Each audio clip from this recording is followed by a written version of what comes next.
Okay, so what I wanted to discuss today is not much about the artistic procedure, because you can figure out yourself, or you can go through the discussions or lectures I am sharing from institutions or from communities, and you can find your own thing. You can go for your own exploration, you can do that.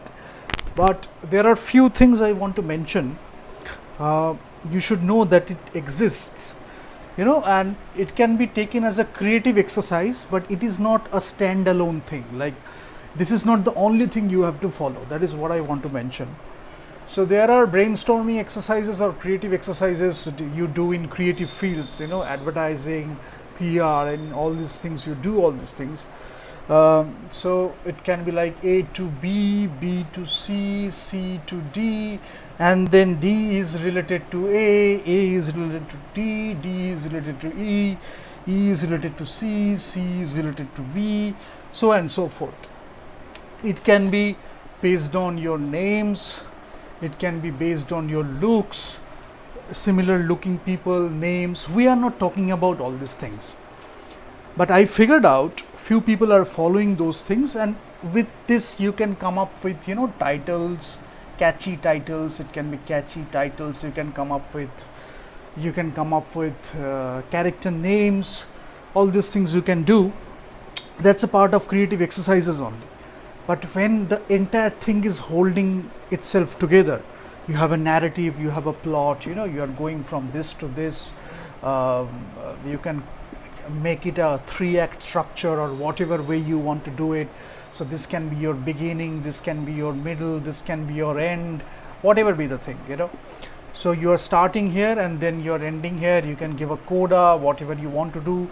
Your narrative, how it is unfolding, you can do it. Then you have your characters, you have your conflicts, and how the dynamics is getting played, how people are conversing or not conversing, silence, gestures, movement in the space.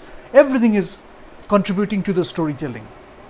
The performances, the way you are building the narrative, doing the conflict resolution at the end, or maybe you are not going for a resolution, maybe you are asking a question. So you can do all this thing.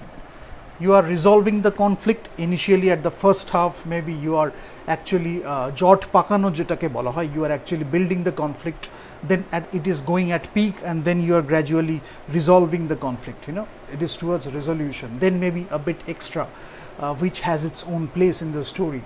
So when are you going to use that? These things will call for greater creative discussions, and your artistic discussions, artistic decision making, or creative leadership decision making. All these things you can figure out how you are going to tell the story. Is it as it is in the script, the way the script is written, or as a director you are adding something more to the storytelling? Because when you are translating the script, which can be taken as a literary medium, to the cinematic medium, though it is written for the cinematic screens only, but it is written for the cinematic medium only. So we know that it is very visual, it's action oriented, things are happening. This is how the script is being written, or the script is written. But when you are translating that to the cinematic environment or the cinematic language, then a director is coming up with his or her own decisions, which can enhance the storytelling. But this is one thing that is existing: A to B, B, C to D, D, A to D. This looks is like this, name is like this is like this. Only shallow games. The thing I detest regarding this is shallow games. Nothing great can come out of it.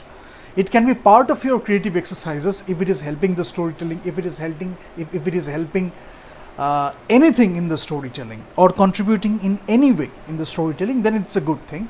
But it can be a shallow game for many people based on the looks, names and titles, all these things. They are having a lot of fun, maybe they are appearing to be smart, but we are not talking about all those things. So you have to understand, this is not the only thing. This is not the only thing.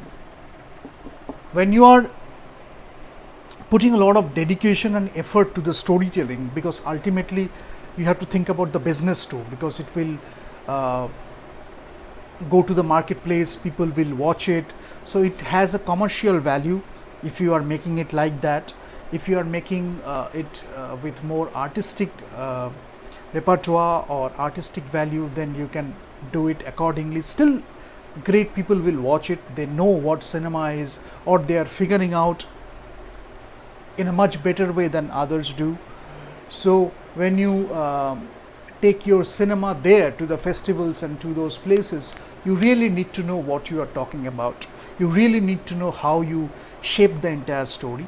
Maybe you are in the process, but the way you dedicated yourself to the storytelling, that will be coming across, when you do the discussions, when you actually meet the people, and when you are taking it to the commercial marketplace, then you know that people will look for something. They will have their own expectations because of the brand, because of the names attached with the film or attached to the film.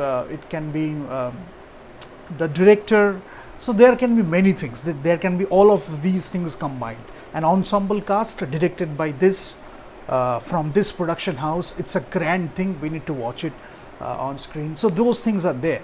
But ultimately, again, some things money cannot buy. What money cannot buy? How you are telling the story, how you are writing the script. Maybe you can use something to create a very like a mechanical story using algorithm, but we are not talking about all those algorithms. Not just algorithms. We are not talking about only algorithms. We are talking about storytelling which can serve the humanity, which can serve the storytelling itself. People will enjoy watching that movie. Otherwise, it will be a set of gimmicks, this and that, this and that. Ultimately, we won't have the story, and gradually they will lose the entertainment value too over time. Attention span being one of the most important things, but if you focus on the story, if you know how to grab your audience to the storytelling process, to the journey of the characters, and the conflicts and resolution of the conflict or the questions, if you can make people engage in the entire storytelling process, or when they are watching the cinematic experience, if you can make people engage in that experience, I think that will be a great thing to do. Because when we write scripts, or when anyone writes scripts in a proper way, professional way, or they are looking for a great movie, we see the movie before it is made. Sometimes if it is a very large scale movie, we do all these previews and all these things so that we can cut the cost, we can do it accordingly, we don't have to do more mistakes while we are actually shooting it. So we do a lot of things in pre-production, but ultimately we know how we are going to tell the story in the cinema using the cinematic language. We have the expertise to do that. Sometimes we do that in script, sometimes it can be improvised during the storytelling process, interaction with the actors, something is coming and we are improvising the things on the spot. Then during the takes, 1 take, 2 take, 20 takes, 30 takes, depending on the director, depending on the situation, depending on the cinematographer, depending on the collaboration between different people. But ultimately you are trying to tell the story in the best possible way you can, right? So that's why if you are stuck in all these shallow games, then you won't be telling a great story. It will be having the gimmicks, those creative games and all these things, but this is limited to that only. Now you can market it as something else. So what you have at your disposal, you can market it as something else. So if this is the movie you have, you are marketing it as this, then you already have a gap. Now you can fit to play the role, the way you are talking, the way you are making it sound like. It seems that the movie is already there, but people who actually know about cinema a little bit, maybe they know that the movie is not there yet. So the excuse, as I have mentioned again and again, can be culture, all these things, but this is not a great excuse, because if you are really dedicated to the storytelling process, if you really care about the audience in a good way, not just being what the audience wants, I will only provide that, compromising the storytelling, not like that. You are actually caring about the audience in a good way. I hope you can understand that. So then you won't be willing to have this gap in the first place, because the moment you have that, it will bother you a lot. If you really want to tell a great story, it will bother you a lot. Why am I only playing with the gimmicks? I need to tell the story. I need to expose the characters in a proper way. I need to build the characters in a proper way. I need to create the narrative. I need to unfold the plot in a better way, the way I want to do it. Creative leadership. So that's why people who are not focusing on this gap, they will continue to do the mistake. Again and again they will come up with a product and they will market it in a different way. So the gap will be there. They are focusing more on the IMC, PR, marketing and all the publicity exercises and all these things. What we are talking about is you reach here, then you market, or you can be at least there, then you can market, but still you have a gap. So that's why it is always good to have congruence. When you have a great story, you have a great film, and then you are marketing, maybe you are marketing in a better way so that people are understanding. Many people don't know about the story. You are doing value proposition in such a way that people are coming to the theaters to watch the movie. Those things we can do, but only based on these shallow games and gimmicks, it won't last for long. When we look at the old movies, the classic movies, we still watch it, we find something great in it. Why? Because they were telling the stories.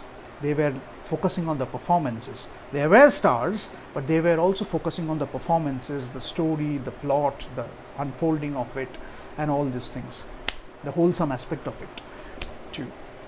So maybe some people are remembering the characters, some people are remembering the plot, some people are remembering what happened at the last, the few dialogues people are remembering. But that feeling people remember. Watching the movie, I watched it this many times. Why should I go and watch a movie so many number of times? It has to give me some value, right? That's why don't focus on these shallow games only, names, looks, titles, catchy titles. You create your story, you do your art. If you want to do art, you create your artwork, whatever medium you want to choose. Then you can play these creative games so that it can enhance your art or your cinema or your performance, whatever you want to enhance, right? So that's why I wanted to mention this, and you can ask your questions regarding this.